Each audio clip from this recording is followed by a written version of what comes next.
سەڵا بەڕێزانم کاتتان باش بەرنامەی ڕماڵ یافتەتان پێشکەش دەکەم. 74 ساڵ لەمە بەرود دەقیق لە 16 ئابی 1946دا پارتی دیموکراتی کوردستان لە سەردەستی بەرزانی نەمر خۆی ڕاگەیاند. دامەزراندنی پارتی وەک بەشێک لە سەرچاوە مێژوویەکان ئاماژێ بۆ دەکەن لە کاتێکدا بوو کە بزوتنەوەی ڕزگاری خوازی گەلی کورد بە شێوەیەکی گشتی لەلایەن نووسڵێزەکانی ئەو کات بە تایبەتی فەڕەنسا بەریتانیا گەمارە درابوو. پرسیارەکە ئەوەیە بۆچی بارزانی نەمر لە خۆناغێکی مێژووی هەستاری ئاوادا بیری لە دامەزراندنی پارتی کردەوە. هەلو مەرجە بابەتی و مۆزوعەکان تا چەند هۆکار بوون بۆ ئەوەی کە بەرزانی ئەم پارتە بەم شێوەیە دروست کات. بە دیوێکی تردا لە دوای دامەزراندنی پارتی ڕەوڕەوی خەباتی سەردەم بەڕێوکوێ هەنگاوی نا. من لەگەڵ هەموو ئەمانەدا دەمەی لەسەر وەزعی ئێستاش قسە بکەم بە تایبەتی ئەو خاڵانە ئەو بنەمایانە کامانە کە دەبێت پارتی بکات بە ئەولوێتی سەرەکی خۆی بۆ ئەم قۆناغە. هەموو ئەمانە بە میوانداری بەڕێز محمود حافظ زاده تاوتێ دەکەم. کاک شێخ سپاس بۆ ئەم دەرفەتە. سپاس زۆر بەخێرن. پێم خۆشە بەدەر لەو پەیامی کە وەکو ڕۆژێکی مێژووی لە 16 ئابە وەکو کەسایەتێکی کۆمەڵایەتی هەم سیاسی هەتا لە ڕۆ مێژووەکە بە شێوەیە گشتی باز لە تاریخ و بەرواری 16 ئابکەی ئەمە چی خوێندنەوەیەکی هەیە لای بەڕێستان؟ سەرەتا بە پێم خۆشە پیرۆزبایی گەرمی خۆم پێشکەشی جەنابی سەرۆک و پیادە و سەرکردایەتی پارتی و جەماوەری پارتی و لایەنگەرەکانی بکەم. ومێدەوارم ئەم یادە دوێتە مایەی یەکڕیزی گەلەکەمان و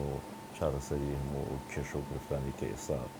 ڕوبەڕووی ئەم ملەتە بۆتەوە و کێشەکانی ئێمە لەگەڵ حکوومەتی عێراق و ومێدەوارم ئەم ساڵ لە سای ئەم یادەیە بێتە سای کۆتایی هەموو ئەو کێشە و گرفتانەی کە ئێستا بەرۆشی گەلەکەمانی کردو. سەبارەت بە مێژووی دامەزرانی پارتی وەکو خۆت ئاماژەت پێدا لە هەلومەرجێکە پارتی دامەزراوە کە کوردستان لە دۆخێکا بوو تووشی نائومێدیشی زۆر گەورە بوو بۆ بەداخەوە لە پاش جەنگی جیهانی یەکەم و هەڵۆشانەوەی دەوڵەتی عوسمانی چەندین دەوڵەت و دەوڵەت ئەمارەتی سربەخۆ دروست بوون بەداخەوە بەرژەوەندی زلهێزەکانی ئەو سەردەمە بە تایبەتی بەریتانیەکان لەوەیان نەبوو کە کورد لەو قۆناغەیە نەک لە باشووری کوردستان لە هەموو پارچەکانە بە مافەکانی خۆی شاد بکات. ئەمە تووشی وەزعیشی کرد کورد تووشی نائومێدی و ڕەشبینێشی زۆر گەورە بوو بوو هیچ ئومێد و تروسکاییەشی نەما بوو. دامەزرانی پارتی لەو قۆناغەیە لەسەر دەستی بازاری نەمر و هەموو ئەو تێکۆشەرانەی کە لەو ڕۆژەیە پارتیان دامەزران سەر لە نوێ ئومێدێکی نوێ و هیوایەشی گەورەی بەم میلەتە بەخشیەوە و توانی پیشانی جیهانی بداتەوە کە کورد بەردەوامە بێت لە خەبات و دەستبەرداری مافە نەتەوەیەکانی خۆی نابێ و جارێکی تر خۆی ڕێکخستەوە و میلەتی کورد هاتەوە مەیدان و لەو چوارچێوەی حیزبەدا خەباتێکی بێوچانی کرد تا ئێستاش بەردەوامە. باشە کاک شێخ تەوزیحێکی باشدا لە ڕۆ مێژوویەکەی وەکو دامەزراندنی پارتی بێگومان لەو سەردەمەدا یەکێک لەو خاڵانی کەوای لە بەرزانی نەمر کرد کە پارتێکی لەم شێوەیە دروست کات پاشوو بڵاوی پارت و لایەنە کوردیەکان بوو لەو سەردەمەدا. ینی ئاسان بوو بۆ بەرزانی نەمر هەموو ئەم پارتە کوردیانە ئەم بەشانە لە بەشەکانی باشوور و ڕۆژهەڵات بکاتەوە لەژێر چەتری پارتیدا خۆی بکاتەوە. ئەمە ئاسان بوو، ئەمە قورس نەبوو لەو ڕۆژگارە مێژوویەدا. بێگومان دامەزانی پارتی ئەتوانین بڵین وەرچەرخانێکی مێژووی گرنگ بوو لە نێوگزافی ڕزگاری خوازی کووردە. دی بۆ یەکەم جار بوو خەڵکی باشووری کوردستان لە چوارچێوەیەک حیزبێکە ڕێک بخرێت ئاراستە بکرێت. ئەمە بوو بە سەرەتایەک بۆ ئەوەی کە سەر لە نوێ بچینە ناو قۆناغێکی تازەی خەباتی سیاسیەوە. بۆ یەکەم جار بوو بەڵێ هەمووی ئاستەنگەکان زۆر گەورە بوون کاری زۆر زۆری ویستووە بەڵام لە ئەنجامە توانرا لە مێژووی هاوچەرخی کوردستانە بۆ یەکەم جار خەڵکی کوردستان لەژێر ڕابەرایەتی حیزبێکدا کۆبێتەوە لەژێر ڕابەرایەتی بارزانیدا خەبات بۆ مافی نەتەوە. بەدەمەوە هاتنی ئەو پارتە کوردیانە کەسایەتە کۆمەڵایەتیەکان ئەو شۆڕژگەرەکان لە قۆناغەکانی دواتر و لە سەردەمی دامەزراندنی پارتی چۆن بوو بەدەم بانگەوازەکەی بارزانیەوە یعنی چۆن پێشوازی لێکرایانی؟ خۆی حقیقەتێک هەیە ینی پێویستە بزانێت پێش دامەزراندنی پارتیش چەندین ڕێکخرا و کۆمەڵی سیاسی لە باشووری کوردستاندا هەبوو. حتمما کار و چالاکیان کردووە، خەباتێکی زۆریان کردووە، ئامانجیانەوە بووە کە کورد بە مافەکانی خۆی بگا و بەردەوام لە کار و چالاکییا بوون. وەکو باسیشم کرد ئەنی سەرەتای دامەزرانی دەوڵەتی عێراقیش دوای ڕووداوەکانی با بڵێن هەڵوەشانی دەوڵەی عوسمانی و دروستکردنی ئەو دەوڵەتانە کورد سەرەتا ئومێدێکی زۆری هەبوو بۆی کە لەم معادلەیە لەم هەڵکێشەیە کوردیش وەکو هەموو گەلانی تر بە مافەکانی خۆیەکە. بەڵام هەموو بینیمان و ئێساش بەڵگەنامەکان هەمووی کە لەبەردەستەوە بە ئاشکرا یارە ئەو خواستە نەبووە لەلایەن دەوڵەتی ئەو کاتی بەریتانیا و ئەو بوو کورد لەو وەختەیە تووشی ئەو وەزع بوو بە زۆر خاک و ئەم گەلە بەسرا بەو عێراقەوە کە ئێستا بینین بەو شێوازەی کە بینیمان تا ئێستای یەناوە ئێمە تا ئەم دەقەیە مەشاکیلوانەیە لەگەڵ ئەو ناوەندایە بۆیە تێکۆشەرانی کورد سیاسیەکانی کورد لە وەختەیە هەموو هەوڵیان بۆ ئەو بووە کە بتوانن وەرچەرخانێک بکەن. بەڵام ئەوە بوو کە پارتی دامەزرا تێکڕا هەموو پشگیری هەموو کەسایەتیەکان نخبە سیاسی و ڕۆشنبیریەکان پشگیریان لەوە کرد کە هەر هەموو زۆر ڕێکخراو هەبوو خۆی حەل کرد و لە چوارچێوەی پارتیە دەست بەکار. بێگومان ئەمە دامەزراندنی پارتی بە پلەیەک لە پێناو بەدەستێنانی ئامانجی نەتەوەی نیشتیمانیدا بوو لەو قۆناغەدا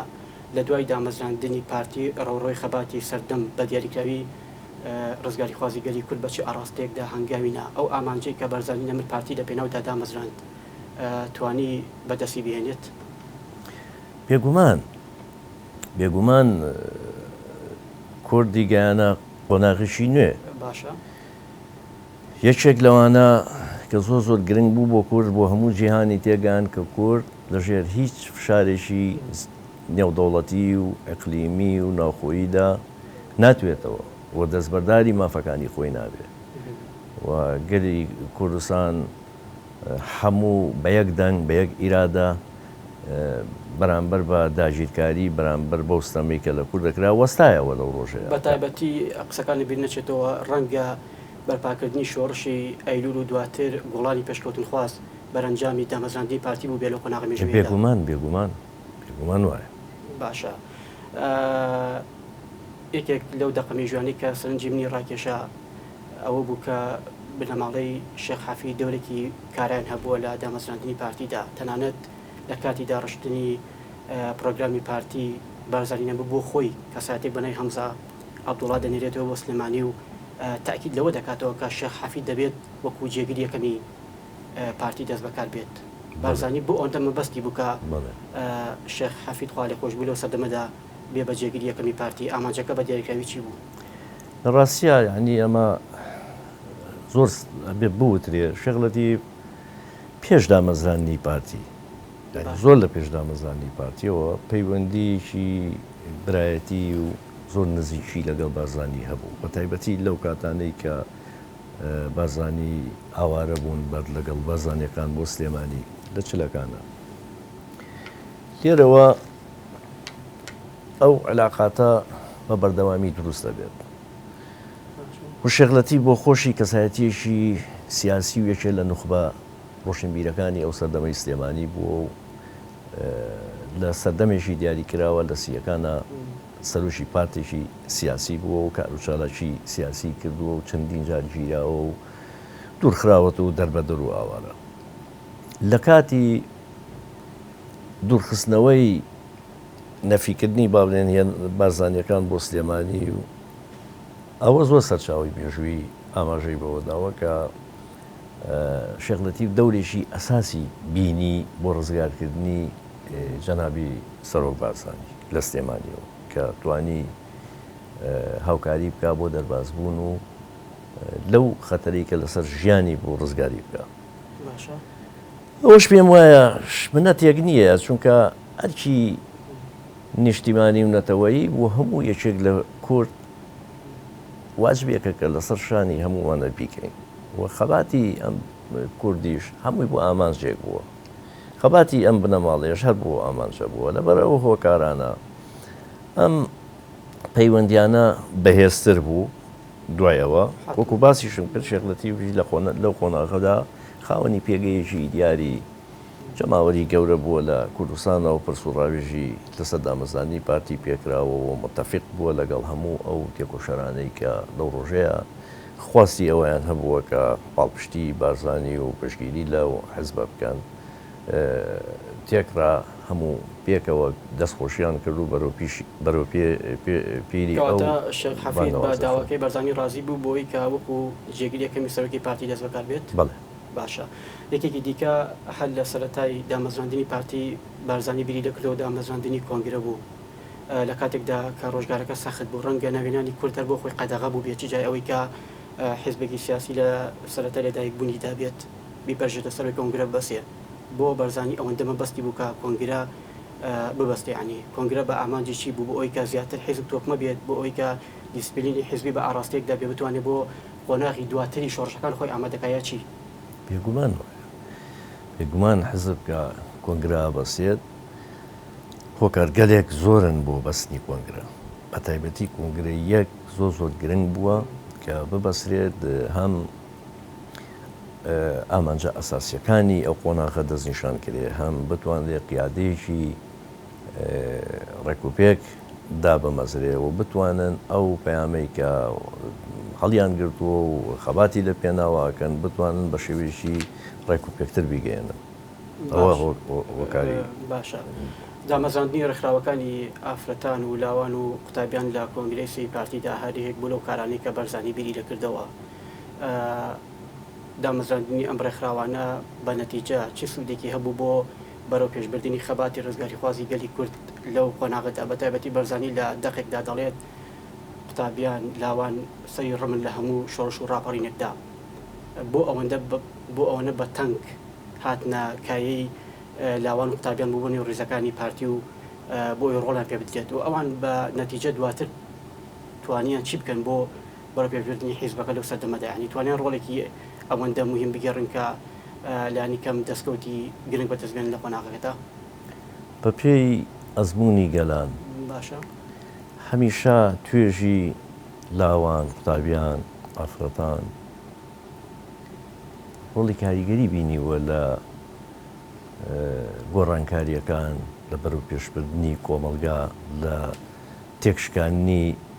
ئەو بربەستانەی کە لە بەردەمی ئامانجی ڕێوای ئازادی و سیاسی داهەبووە بێگومان گەنج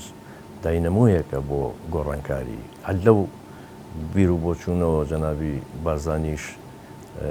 پاڵپشتێکی کارای کردووە لە توێژانە و بێگومان دەورێکی گەورەشیان بینیوە ینی ئێستاش ئێمە لەم قۆناغی ئێستاە کە هەموو تەمەنای ئەوەکەین کە گەنجان ڕۆڵی گەورە دەورە بۆ ئێستاش ڕاستە لاوان وەکو ئەو قۆناغە مێژوەیە ئەوەندە خەم بە خەمی بابەتی نەتەوەی ون یان بۆچی زۆر جاگلەی دەکرێت کە گەنجەکان وەکو جاران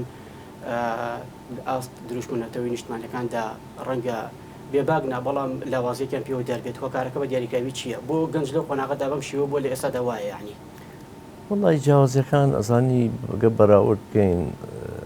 فەرقی هەیە مەسەلەن بۆ نمونە کاتێک ئێمە بینیومانە میلەتێکە ژێر دەستەیە لە ژێر چەپۆشی بێگان و داگیرکاریایە بیرکردنەوەی با بڵێن ئەو نەتەوەیە ژێر دەستە زۆر جیاوازتر لەوێت کە ئێمە هەلومەرجی ئازادی کوردستان زۆر جار من خۆمە و گلەیەم کردووە دوای ئەوەی کە چەند ساڵ ئێمە حکومڕانی لە وڵاتەیە و هەلومەرجێکی تازە بۆ کورد دروست بوو هاتەکایەوە بەڕاستی ئێمە وەک پێویست دەمانتوانی کە بە شێوەیەک کۆمەلگاکەمان ئاراستە بکەین بە شێوەیەک خزمەتیان بکەین کە تا لاوەکانمان بە هەمان گوڕوتین و نەفەسی جارانەوە هەمیشە لە مەیدانە ینی ئەمە تەقسیرێکی خۆمانی تایە وەکو کوردیانی هەموو لایەنەکان نەک بڵێ ویزادە یا حکوومەتەوەوانە ئێستا بەرهەمەکەی چونکە بەڕاستی خەڵک لەم بۆزعی ئێستا متەسیرە حتمەن بابەتی ئێستا پرسیاری دیاریکراوم دەبێت بەڵام پێشەوەی ینی ئەگەر گەنجێک لێرولێ گلەی هەبێ یاخود لانی کەم ئاگاداری ئەو خەباتە مێژوێ نەبوو بێت بەشێکشی پەیوەندی بەوە نییە کە ئەوانەی کە میلادگەری ئەم خەباتە مێژوێ نەیانتوانیوە ئەو واقعی کە لە سەردەمێکدا گوزەراوە تەرجمەی واقعی ئێستای کۆمەڵگەی کوردی بکرێت وەڵا تەقسیر هەیە ینی تەقسیر هەیە بۆشم باس کرد ێساگە بە نمونەیەک بیێنین خێزانێک لە ماڵێک وەرگرە ئەگەرەوە خێزانە بە شێوەیەشی بەرنامەدا ڕێژرا و هێمن بێم مشکلە ئیدارەی ئەم ماڵە بکە مناڵەکانی بە شێوەیەشی تر سەلامەتتر و ئۆنیە هێمنتر و سەرکەوتوترە بن لە ژیانە ئەگەر بەرنمەیەکی بەو شێوەیە مۆنەزەمەوە نەبێ ئەنی هەرکەسی بەدایەکە ئێمە تووشی ئەم وەزع بووین بەڵام لەگەڵ هەموو ئەمانەشە ئێمە هەموو یەک نەژادین ئێمە هەموو میلەتێشین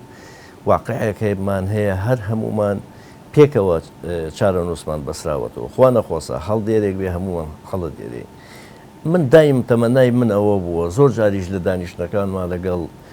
ئەو نیشتیمانیەکانی خۆمان کەدا ئەنیشین هەندێ بابەت هەیە ئێمە نابێت یەکەڵی بکەین گلەییکردن لە دەسەڵات و لە حکوومەت بابەتێکی ترە وێرانکردنی وڵات و نیشتیمان بەدەستی خۆمان ئەمە مەترسیەکی زۆر زۆر گەورەیە چونکە ئەم واقعەیەکی ئێستا هەیە دڵنیا بەم شێوەیە نامێنێتەوە چاگە بێ ئێمە دوای ئەم هەموو چەند ساڵ شۆڕش و خەبات هەر لە زمانی شێ مەحموود و بارزانی و تا ئێستا کورد یەناوێتی 100 ساڵە لە مەیدانە خوێنە ڕێژێ بۆ ئازادی وڵاتەکەی تا سوپاس بۆ خوا بە قارەمانی ئەم میلەتە خوێنی هەموو شەهیدەکانمان خۆڕاگری میلەتی کورد توانیمان ئەم دەستکەوتانە بەدەست بێنی ئەمە هەمووی قابلی ئەوەیە بە شێوازی جۆرا و جۆر تو ئەتوانی ناڕازیش بی ئەتوانی شێوازی تر هەیە بۆ ئەوەی کە هەوڵ بدرێت ئەم وەزعا بەرەو ئاراستە باشەکە بڕوە بەڵام ئەم بیرکردنەوەی کە ئێستا هەستی پێکرێت کاتە کاکشێ وەڵامەکەی برنێشەوە ڕێک پرسیارە بۆ من ئەم ناڕزایەتی کە ئێستا هەیە ئەوەی کە ئێستا لە دیمەنی سیاسی هەرێمدا دەگوزەریە ئەمە هەوڵێکە بە ئاراستی باشکردنی ژیانێکی باشتری حکومڕانی لە هەرێمدایان مەبەستەکە مەبەستێکی دیکەی لە پشتەوە ینی کامیانە وەڵی تێکەڵ بووە بەداخەوە ینی بەڵام ئەوەی کە هەستی پێکرێت زیاترینیان ئینسان بەوە متەسیرە بێ ئێمە نەتەوەیەکی جاین بەڵێ خواستی کورد هەموو خواستی هەموو تاچێکی ئەم کووردە لە نیشتیمانی گەورەی کوردستانە دەی بپرسیت تۆ چی دەوێمە هەموو ڵێن دەوڵەتی سەر بەخۆی کوردستانمانێ بەڵام خواست واقعەکە ئەبەی کە ئێستای بینی واقعەشی ترامیکە لەم ناوچەکە و جیهانە ئەگوزەری ئێمە لە چوارچێوەی عێراقی هیچ مشکلە نییە با بڵێن لەم قۆناغەیە بەڵام کوردین ئەبێ وریابین هوشیار بین بزانین چۆن هەڵسوکەوت دەکەین یعنی نابێ ئەمەوا بکەین لەبەر هەست هۆکارێک بێ ئیرادەی خۆمان بدەینە دەست خەڵکی تر ئیرادەی خۆمان بدەینە دەست خەڵکی ئەم تێگەشتە قورسە یعنی لای کۆمەڵگەی کوردی دروست بێت زۆر بەداخەوە زۆر بەداخەوە من دڵنیام ئینشەڵا کۆی کورد میلەتێکی عاتفیە ینی حەزەکەم ئەوە دیراسات زۆرە و ڕێی زۆر کە زمانی کە کورد ناس بوون و دیراساتی کوردیان کردووە کورد میلەتێکی زوو ینی ئەوەکانی ئەگۆڕێ بەڵام بە هەموو لە هەموو حاڵەتێکە ئێمە نابێ ئیرادەی خۆمان تەسلیمی هیچ کەسێک بکەین لە دەوروبەرە تۆ توانی بە شێوازی تر بچیتە دانوستانەکانەوە فشار دروستکەی هەتاگە تەقسیراتیش لە ئێمە هەبێت شێوازی تر هەیە بەڵام ئێستا ئەیبینی بەداخەوە نخبەیەک خەڵکانێک لێرە و لەوێ یانەوێ ئیرادەی میلەتەکان تێک بشکێن و بە شێوەیە کە ڕۆژانە ئەیبینین ئەمە جێی نیگەرانیە بەڕاستی ئەمە خراپە ینی هەڵاتی ئێمە توانیوێتی مامەڵێکی دروست لەگەڵ ئەم نەسعەدا بکات کە ئەم نەسعەیەک نییە بە ئاڕاستی بنیادنانی کۆمەڵگەیەکی مەدەنی لە هەرێمدا بەڵکو و زیاتر مەبەستەکە بۆ تێکدان و زاڵکردنی دەستی داگیرکرە لە سەر بابەتی حکومڕانی ینی کۆمەڵگەی کوردی لەمە تێگەشتووە وەڵای هیوادارم تێبگات چونکە ئەگەر تۆ دیقەت بکەی ئێستا ئێمە دووچاری قەیرانێکی سەخت بینێتەوە ئەمە کەس ناتوانێن کاری بکە وەزعی گوزەرانی خەڵک زۆر خراپە هەمومان هاوخەمین و هەمومان متەسیرین بۆ وەزع ئەزانین بەڵامە بێ ئەو نقطەیە بزانین مشکلەی ئێمەی کورد لەگە حکوومەتی عێراقا نەبەسرەوە بەتەنیا بە موچە و بچەوە ئێستا تۆ ڕۆژانەی بینی بەردەوامی بە تعریب بێرێ خاچی پیرۆزی کوردستانەوە لە 150 ڕۆژانە تعریب بکرێت ڕۆژانە دەیان پێشێلکاری ترەکرێ بۆ تێکشکانی ئیرادەی کورد و بچووکردنەوەی ئەم قەواری کە هەمانە ئەمە بە دیراسە دەکرێت باشە کەواتە کاکشە دەبێت کێ ڕێ لەمە بگریانی خۆ بۆن بە زۆر جار قسە دەکرێت ینی دیمانەکە دیارە چی ڕوو دەدات وەکو بە ڕێز ئاماژت پێکرد ینی خۆ دەبێ هەوڵێکە بێ بۆ ڕێگەریکردن لەمەی کە ڕووی دەدات ئێستا هەوڵ هەیە طبعاً هەوڵ لایەنە سیاسیەکان کە لە مەیدانان بە تایبەتی پارتی گەشێتی کە قیادەی ئێسای ئەم هەرێماکان هەوڵەکان چڕ کراوەتەوە بەڵام هیچ هەوڵێک بەبێ پاڵپشتی میلەت یعنی ناڵێم ئەساس ئەوەی کە من ئەمێ بیڵێم ئەوەیە میلەت ئەتوانێت گۆڕانکاری بکە میلەت دەتوانێت ئیرادەی خۆی تۆ تەسەورەکەی 100 ساڵ پێش ئێستا 100 ساڵ پێش ئێستا لە کۆمەڵگایەکی داخراوی عەشائیری نەخوێندەواری ئەو قۆناغەی سەردەمی شێخ مەحمووە شێخ مەحموو تاریشیە لە زۆر لە سەرچاوەکانە ئاماژەی پێدراوە لەو وەختەیە ئەڵێ بەختیاری گەلان بەندە بە یەکگرتنیانەوە ئەبێ میلەت خۆی تێبکۆشێ بۆ پێهێنانی کیانی خۆی یعنی هەموو ئازادیانی کە لە جیهانی سەردەما هەیە هەموو ئەم پێشکەوتانی کە لە جیهانە هاتۆتەکایەوە ئیرادەی گەل دروستی کردووە ئیرادەی گەلان مێژووی گەلانە بینیتەوە ئەسڵەن خاڵێکی تیان نییە کە هاوسۆزی هەبێ لەگەڵ داگیرکەر و لەگەڵ بێگانەیە ئەگەر بێت و دەیان گرفت و کێشەشیان هەبوو بێ لەگەڵ سیستەمەکانی ڕابردووی خۆیانە بەڵام ئەمە لە حزب و خوێنی هیچ نەتەوەیەکان نییە کە ئاوا بە زەلیلی بچێتە بەردەسی بێگانە و چاوەڕوانی ئەتف و سۆز بێ من ناڵێم ئێستا ئێمە بچی شەڕ بکەین لەگەڵ حکوومەتی عێراقا ئێمە واقعەکە با بین لەسەر ئەو دەستوورەی کە لە 2005 دانراوە بۆ هەر مەسەلەی بوجە و موچە نییە بابین ئەوە قیادی کوردستانە میلەتی کوردی یعنی بۆیە بزانین کە ئێستا مشکلەکانی ئێمەوە چییە هەموویەوە نییە خەلەلەکە لێرەوە بێ ئێستا تۆ دیقەت بگە لە 2023ەوە کێشە بەدای کێشە چەند کابینە لە عێراقا گۆڕا هەمووی کێشەکان تەسلیم بە کابینەکانی دوای خۆیەکە هەمووشی بێ چارەسەر و بێگرفت ئەوە بووە کە هەوڵێکی جددی بووە بۆ چارەسەرکردنی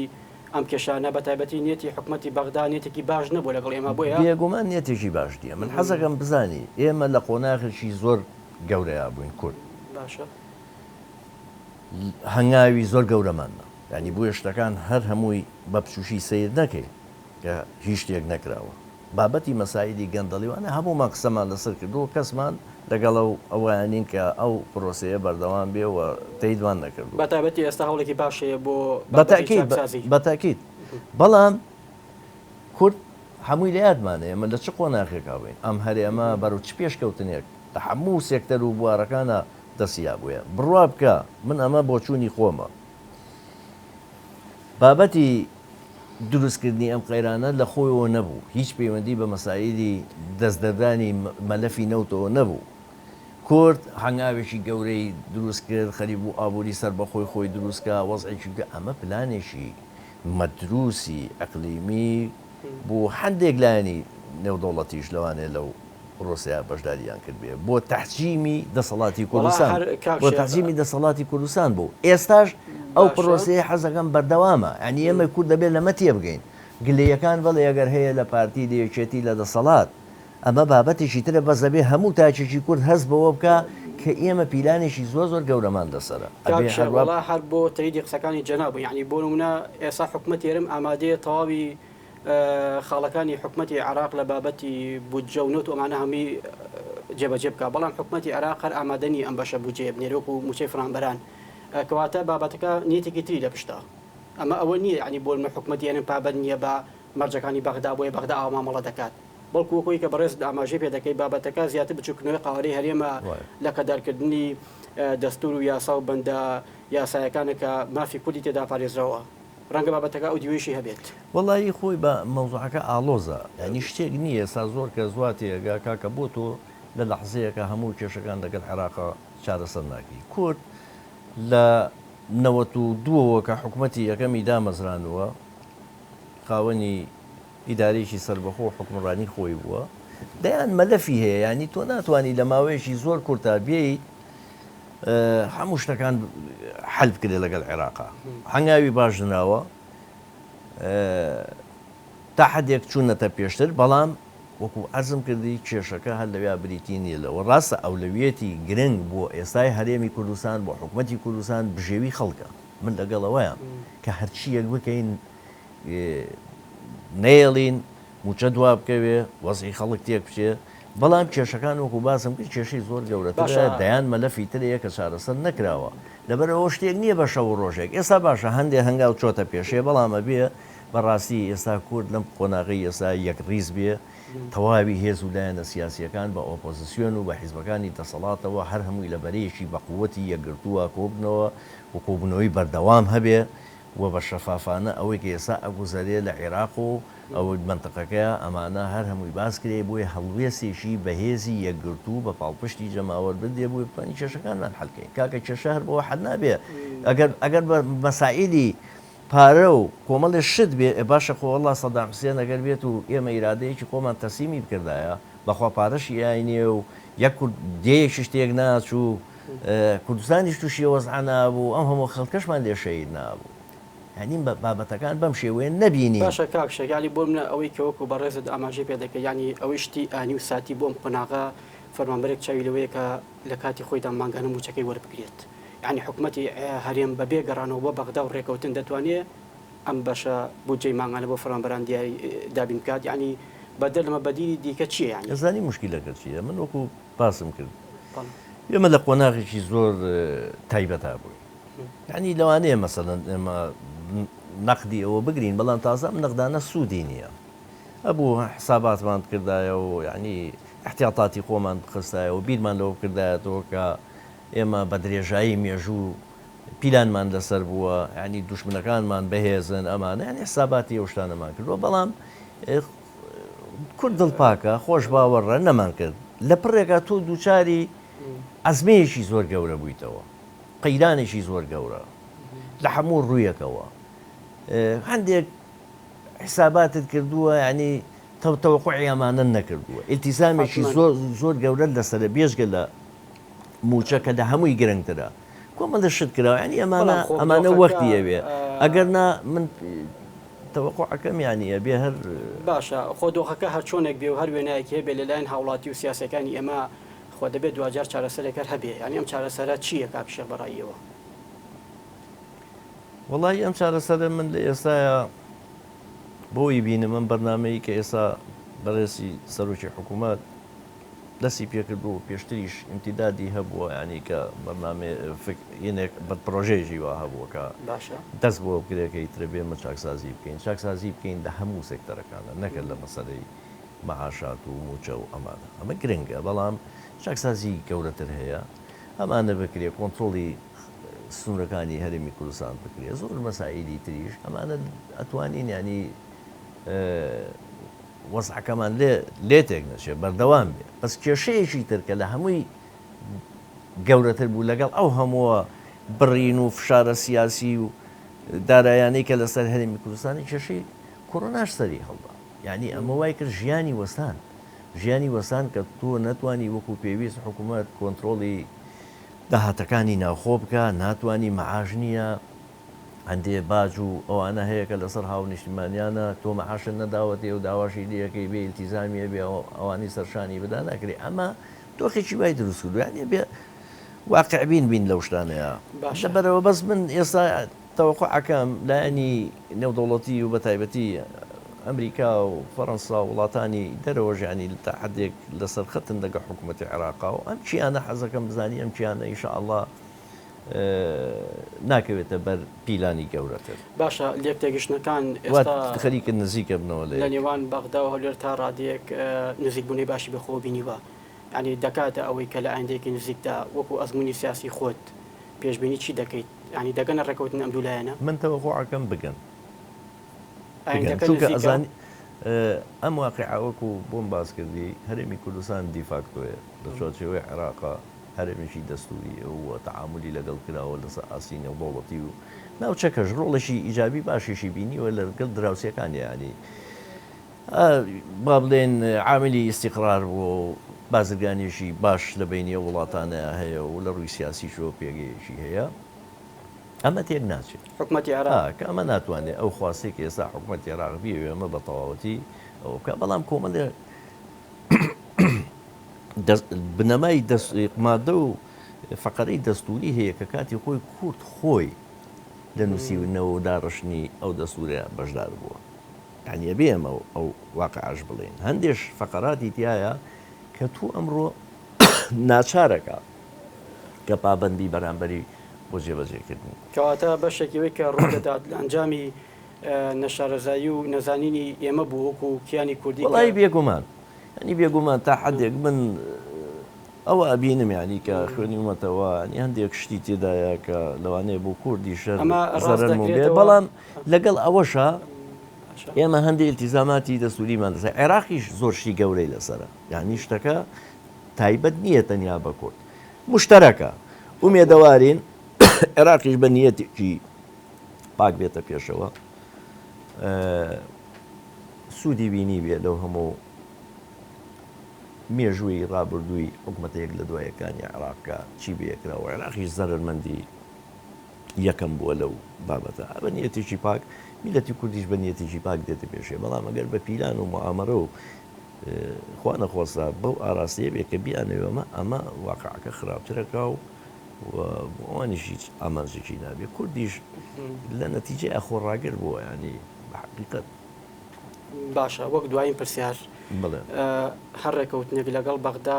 حتمما پێویستی بە زەمینەیەکی باشی کۆمەڵایەتی و سیاسی هەیە لە هەرێمدا بە تایبەتی ڕێکەوتنەکەی هەفتەی ڕابردنیوانی کەتی و پارتی خاڵی ئیجابی دڵخۆشکەری تێدا بوو کە بە یەک پاکێج بەرامبەر بە بەغدا گفتوگۆ دەست پێ بکەن و نەتیجەیەکی باشی بێ گفتوگۆکان وڵی من یەکش دەڵێم زۆر بەداخەوە بە درێژایی هەمووشمان جەنابی شلوک و گەنجێک ئەوڵمان داوە مێژووی خۆمان من خوێنیوەتەوە بە درێژایی ئەو مێژوە دوور و درێژە هەموو تەمەنای کوردەوە بۆ کوردیەک بگرێت کوردی دادێشی یەکگرتووی هەبێ جاران ئێمە دانیشین ڕەخنەمانەگر لە مێژوومان لە باو باپیرانمان کە لەو سەردەمەیە ئەویان نەکردو ئەویان نەکردو ئەبوو ئەویان کردا ئێسانی سەردەمەکە گۆڕاوە کە سیرەکەی بەداخەوە ئێستاش وەک پێویستی من هەست بۆ یەک ڕیزی و تەبای و برایەتیە ناکەم ئێستاش بەڵام نەچووە بچێت ئێستاش تکامانەوەیە هەموو کورد هەموو هێز و لایەنە سیاسیەکان لە بەرەیەکە قەزی هەمومانە حکوومەتی کوردستان حکوومەتی هەموو کوردە تایبەت نییە بەلایەنێک مافی هەموو کوردێکە بەرگری لێ بکە مافی هەموو کوردێکە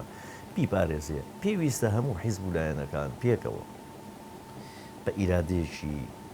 بەهێزەوە بە یەک گوتاریەوە بە تایبەتی ئێستا کە ئێستا ئێمە لەژێر تەحەدا و هەڕەشە و پیلانێکی گەورەیە لە ئێستا ئێمە یەک نەگرین ئەمە ڕوو دەدات تەوەقعەکەم ئێستا هەموو لایەک هەستی بەوە کردووە ئێستا هەموو هێز و لایەنە سیاسیەکان هەستیان بەوە کردووە و